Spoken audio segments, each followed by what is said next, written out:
මොකක්ද මේ ෆ්‍රිජ් එකේ රතු පාට බටන් එක? මේක තමයි ඩීෆ්‍රොස්ට් බටන් එක. මේක තියෙන්නේ උෂ්ණත්වය පාලනය කරන බටන් එකේ මැද්දේ. මේක එකවරක් හොඳින් ඇතුළට ප්‍රෙස් කරන්න. එතකොට මේ වගේ ඒක ඇතුළට යනවා. ටක් කියන ශබ්දයකින්.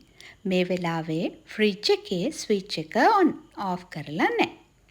දැන් පැය කිහිපයක් ගියාට පස්සේ මේ බටන් එක නැවත ටක් කියන ශබ්දයෙන්ම රීප්ලේස් වෙනවා. අපිට කිසි දෙයක් කරන්න නැහැ. ඒ වෙලාවට ෆ්‍රිජ් එකේ ස්විච් එක ඔෆ් කරලා මේ වතුර එකතු වෙන ට්‍රේ එකේ තියෙන වතුර ටික ඉස්සෙල්ලාම ඉවත් කරලා නැවත මේ ට්‍රේ එක තිබ්බ විදිහටම දාලා ෆ්‍රීසර් එකේ තියෙන වතුර ටික ඉවත් කරගන්න.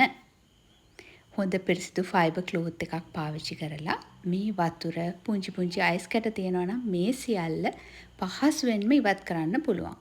කිසිම පිහිතුඩු කිසිම දෙයක් දාන්න අවශ්‍ය නැහැ. එහෙම කරන්නත් එපා. ෆ්‍රිජ් එක එතකොට වැඩි කාලයක් පාවිච්චි කරන්න බැරුව යනවා. මේ බලන්නකෝ.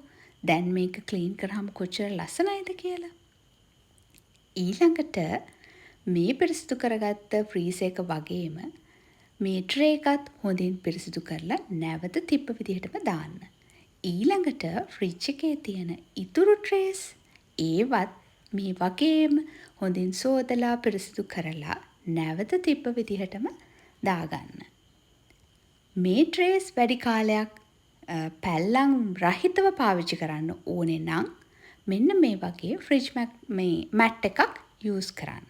මේවා ලොකු ගාණක් නෑ. තෙමු වගේ ඇප්ස් වල ගන්න තියෙනවා. ලංකාවෙත් ඇති අරගෙන මේ විදිහට දාන්න. එතකොට ඔයගලගේ ෆ්‍රිජ් එකේ මේ ෂෙල්ෆ්ස් වලට හොඳ ආරක්ෂාවක් වෙනවා. මොකක් හරි දෙයක් චොක්ලට් එකක් හරි ගෑවුනත් මැට් එක හොදලා පිරිසිදු කරගන්න එක විතරයි කරන්න තියෙන්නේ. ට්‍රේ එක ගලව කරදර වෙන්න දෙයක් නැහැ.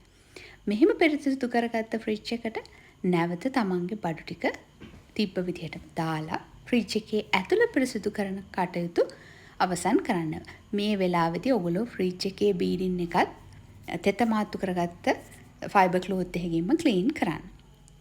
ඊළඟට ෆ්‍රිජ් එක හොඳින් වහලා ෆ්‍රිජ් එකේ එළියත් අර වගේම තෙත මිරිකූ ෆයිබර් ක්ලෝත් එකකින් හොඳින් පිරිසිදු කරගන්න. මම මේවට කිසිම කෙමිකල් එකක් නම් යූස් කරේ නැහැ. දැන් බලන්නකෝ ලස්සන. හිතනවා ඕගොල්ලන්ටත් මේකෙන් යමක් ගන්න තියෙන්න ඇති කියලා. ඉතින් මේ වීඩියෝ එක නරඹුව ඔබට බොහෝම ස්තුතියි.